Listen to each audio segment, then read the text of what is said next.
Hello everyone, it's Yvonne here from the Aussie Goddess to do your weekly video. So this is roughly the period of the 14th to the 20th of June and will be for the sign of Scorpio.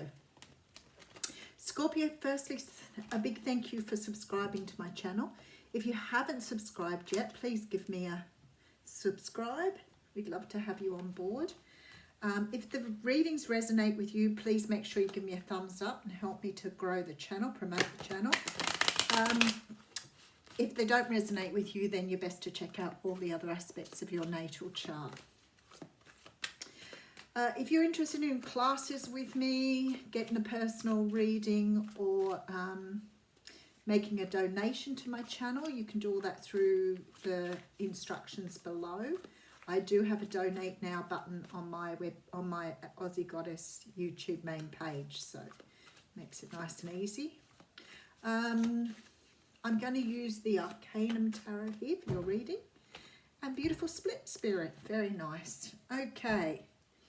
Well, that's really interesting because you've got the King of Wands coming up here, and I'm pretty sure you came out in one of the fire signs readings, Scorpios. So you may well be dealing with a Leo or Sagittarius, I think are the two I've done.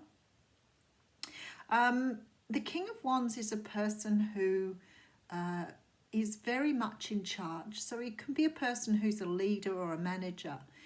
But this person is very charismatic, very good looking, has a beautiful air about him, and people trust him implicitly. He's really true to who he says he is. Okay, so behind that we have the King of Pentacles. Now the King of Pentacles is a very different king. He represents Capricorn, Taurus and Virgo. He also has a very large pentacle. He is a person who's a little bit more focused on his finances. He's a little bit more about being a little bit more material, and he's not materialistic, but he just loves his earthly pursuits. He can be quite strategic, very highly organized, and very much a provider. So wants to often, oh my goodness, we've got people everywhere here. So we have the Queen of Swords coming through here. So the Queen of Swords represents Libra, Gemini, Aquarius. Now, at her best, she's very articulate. She says what she wants to say, and you can see she's ready to deliver something here. But she can also be quite cutting and quite sharp with her words if she doesn't feel good about you or doesn't feel good about what you say. We do have the Three of Swords here, and now I know why. Some of you are in a third-party relationship here. No denying it whatsoever. Now, although we have two kings and a queen, it could mean there are two females and a male. It could mean there are three males, three females. Doesn't really matter. This energy is not consistent with the cards. It's the energy of the cards, not the gender. So what we have here is a third-party relationship. Somebody trying to make a choice here between two people. Without any doubt whatsoever, that's the most obvious one I've ever seen.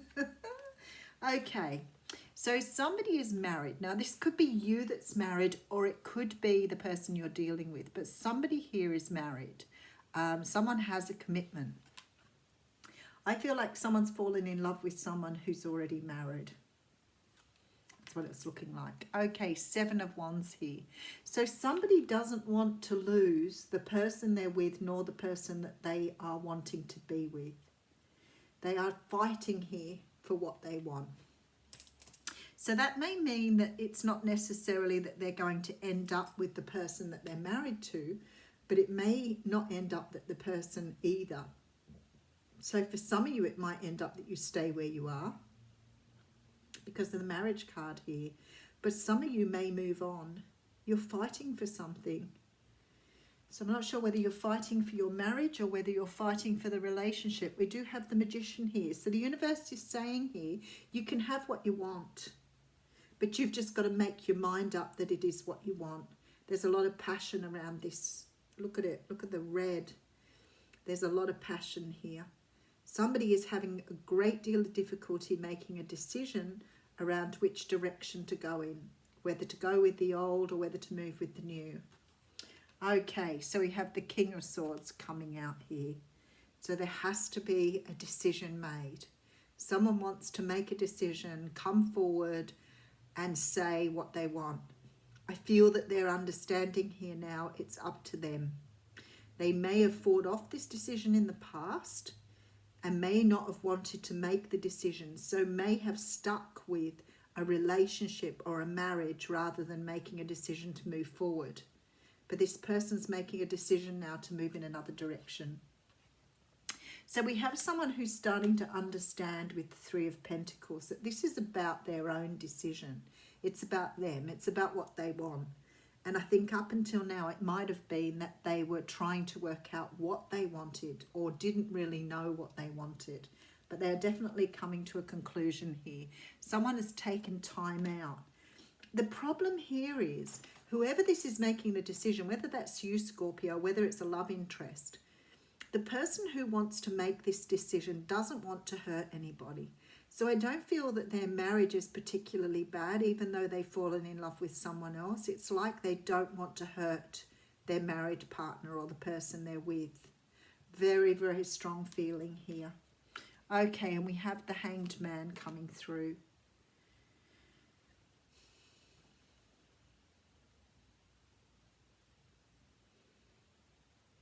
This person has seen things from a different perspective. This person is understanding that the person they want to go after is what they want. And they're understanding that they cannot make a decision based in what is expected of them. So they're allowing sort of that traditional obligation, loyalty side to drop away and go after what they want. I feel that they've taken a lot of time inside. And again, this could be you, Scorpio, going after what you want. If it is you, then you've done a lot of work here to make this decision. This is not a fickle, easy decision. I think you fought it for a long time. I really feel whoever this was really tried to beat it down, tried to go into denial, tried to imagine it wasn't there. But now there's this really strong feeling that the draw to this other person is really strong. Okay, so there's the closing out of a cycle with the Ten of Swords. Yeah, you want to make an offer to the other person here. Very, very strong energy. There's your person. So you're going to make an offer to the single person and leave behind your relationship. Or if this is someone you're dealing with, they have made their mind up now to leave behind a relationship to move towards you. Very, very clear reading. I have a feeling here that they may be concerned you might meet someone in the meantime, or they might miss out on you here. Definitely third party here. And with the Three of Swords, there's no denying that there is more than one person involved. I do think you fought it off for a while, though. I do feel that there was this strong sort of fighting against this energy. Even though the feelings were there, I think that you really fought against making the energy, like getting past it, making it your own.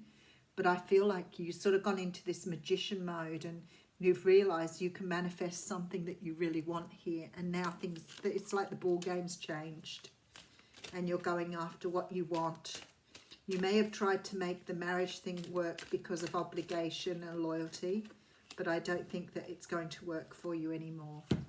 Okay, so we have the card of the Lovers coming out here.